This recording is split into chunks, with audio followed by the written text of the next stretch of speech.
Óriási szeretettel üdvözöllek újra a Piramisos Srác legújabb krónikájában. Ma arról fogok beszélni nektek, hogy 9 prominens személy, akik nyíltan beszéltek az UFO valóságról, hogyan és miket nyilatkoztak annak érdekében, hogy egy picit tényleg a valóságról beszéljenek. Mert ugyanis kormánytisztviselők, űrhajósok, pilóták, védelmi miniszterek és a világ politikai elitjében magas rangot betöltő személyiségek is nyilatkoztak már a földön kívüliekkel kapcsolatban. Most azokat szeretném kiemelni, akik nem gúnytárgyaként tekintettek a témára, hanem éppen, hogy bizonygatták hitelességüket a nyilvánosság előtt. Nick Pope.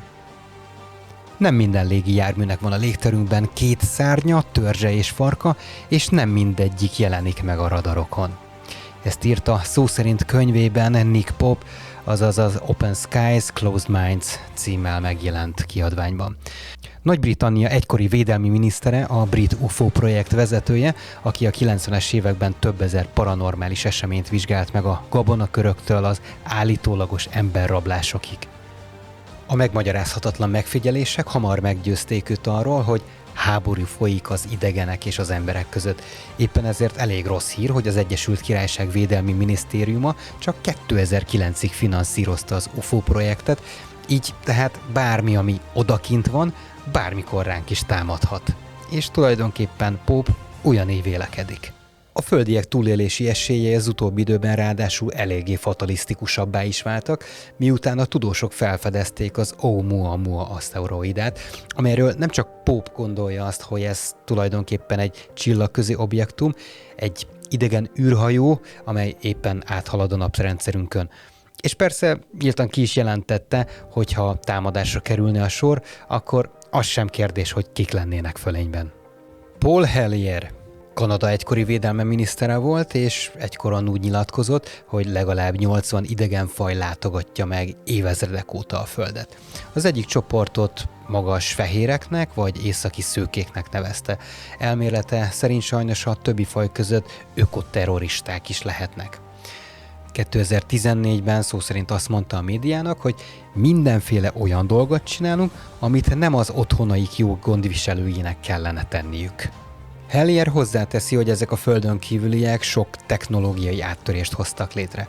A mikrocsippeket és az optikai szálakat például levették a lezuhant idegen járművekről, majd beépítették őket a földi technikákba.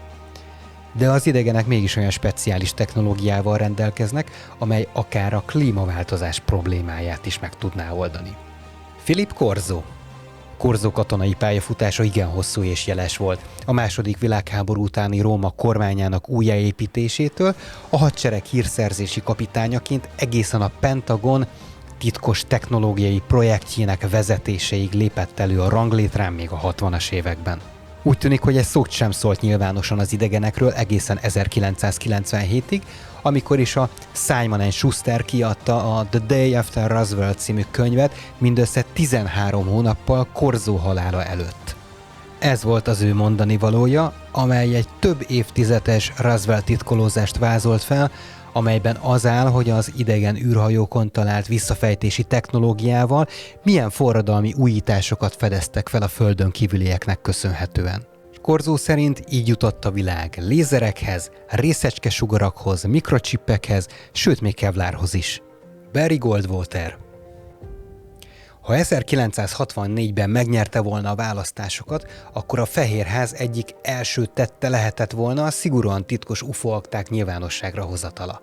Egész életen át lenyűgözte a földön kívüli kapcsolatokkal kapcsolatos igazság, és ennek nagy része abból a vágyából fakad, hogy megtudja, mi van a Wright-Patterson légibázison található titokzatos Hangar 18-ban, ahol a légierő Blue Book projektje található.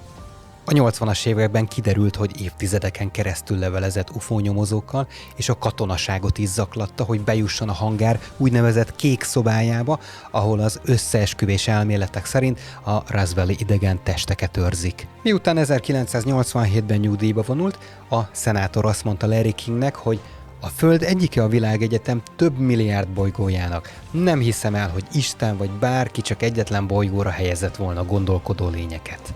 Roscoe Hillencutter.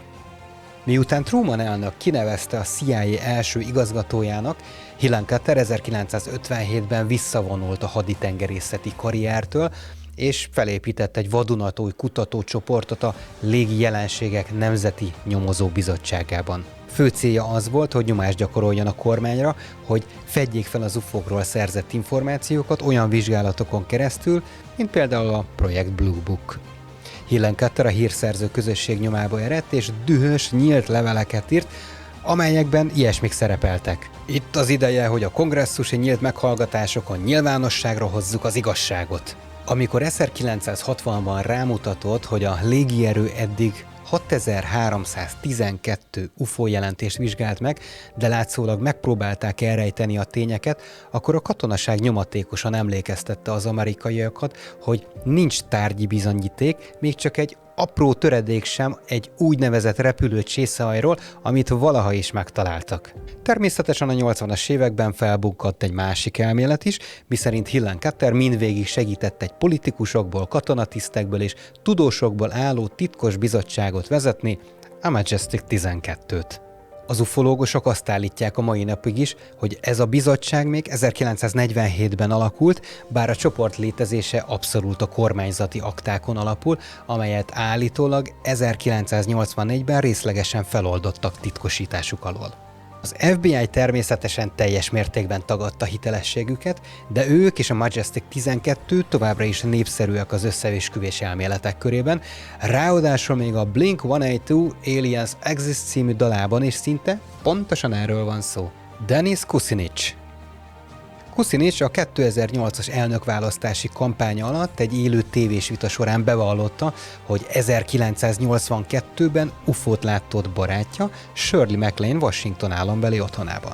Évekkel később az ohiói kormányzó jelöltet rengetegen gúnyolták ki emiatt, és meg is kapta az ilyenkor szokásos jelzőket, valamint azt is, hogy nem is a lakosságot akarja meggyőzni, hanem a kis zöld emberek szavazataira számít. A kampányban résztvevő munkatársak készen álltak arra, hogy tagadják Kucinich UFO elméletét, ám az SS riporterek elkezdték faggatni őt a MacLaine 2007-es New Age könyvében a Saging While Aging részletéről, melyből kiderült, hogy Kucinich nem csupán UFO-t látott, hanem telepatikusan fel is vették vele a kapcsolatot. Kucinich állítását MacLaine testőre és több közeli barátja is alátámasztotta, mely szerint többször láttak háromszög alakú UFO-kat alakzatban repülni a háza 50 mérföldes körzetében, amely egyébként a Rainey-hegy közelében volt, ami egyébként Amerika egyik leghíresebb UFO észlelés lelőhelye. Kucinich az interjúk után mégis elnyerte a közösség támogatását a riporterek legnagyobb bánatára. Végül azon kezdett el dolgozni a kongresszusban, hogy leállítsák az űrfegyverek fejlesztési projektjeit, egy 2001-es törvényjavaslatban pedig, amelyet ő maga írt, megtiltotta Amerikának, hogy sugárzást, elektromágneses, pszichotronikus, lézeres vagy más az emberi szervezetre káros technológiát használjanak. Elutasította az elmekontroll legapróbb lehetőségét is, ráadásul kifejezetten kiemelte a chemtraileket. Nem véletlen tehát az, amikor az összeesküvés elméletek hívei azt hiszik, hogy biológiai hadviselésre használják őket. És mindez 2001-ben, amikor még szó nem volt ezekről a dolgokról a köztudatban. Minden, ami ellen harcolt, úgy tűnik hiába való volt, hiszen ez mind megtörtént és történik napjainkban is. Kucinich azért még 2008-ban csak azért is megerősítette, hogy látott UFO-t, majd kijelentette, hogy ebben az országban többen láttak UFO-t, mint ahányan. Azt gondolom, hogy helyeslik George Bush elnökségét. John Podesta. Bill Clinton vezérkari főnök helyetteseként az X-akták fanatikusaként ismerték, aki többször felhívta a légierőt és megkérdezte, hogy mi folyik az 51-es körzetben. 2014-ben 13 hónapot töltött Obama elnök tanácsadásával, és a legnagyobb kudarca elmondása szerint az volt, hogy nem sikerült feloldani a kormányzati aktákat az 1965-ös pennsylvániai Kecksburgi UFO esetről. Aztán Bush mandátuma alatt nyilvánosan keresztes hadjáratba kezdett, és UFO dokumentumokat adott ki Leslie Kean újságírónak, aki a Times Pentagon leleplezése mögött állt. Podesta a nyilvánosság előtt ugyan titokban tartotta a földön kívüliek létezésének tényét, de Kean bestsellerében írt egy előszót, amelyben ugyan már most közhelynek számít, de akkor még nagy szavak voltak. Itt az ideje, hogy kiderüljön, mi is az igazság. Az amerikaiak és az emberek szerte a világon tudni akarják az igazságot. Pavel és Marina Popovics. A világhírű űrhajós házaspár miután jeles karrierjüket befejezték, mindketten ufológusok lettek. Pavel az Orosz UFO szövetség élére állt, és azt állította, hogy egy azonosítatlan repülőgépet látott elszáguldani a repülőgépe mellett, amikor egy tudós csoporttal utazott haza Washingtonból. Az emberek a fedélzeten azt mondták, hogy háromszög alakú volt, erősen megvilágított és 1000 mérföld/órás sebességgel repült. Marina azonban eggyel felülmúlta őt, miszerint több ufót és egy nagylábú idegen lényt is látott pályafutása során. Könyvet is írt megtapasztalásairól, amelyben azt is megfogalmazta, hogy a szovjet kormánynak 5 darab idegen űrhajó is a birtokában van, és további 14 000 UFO észlelésről tesz jelentést.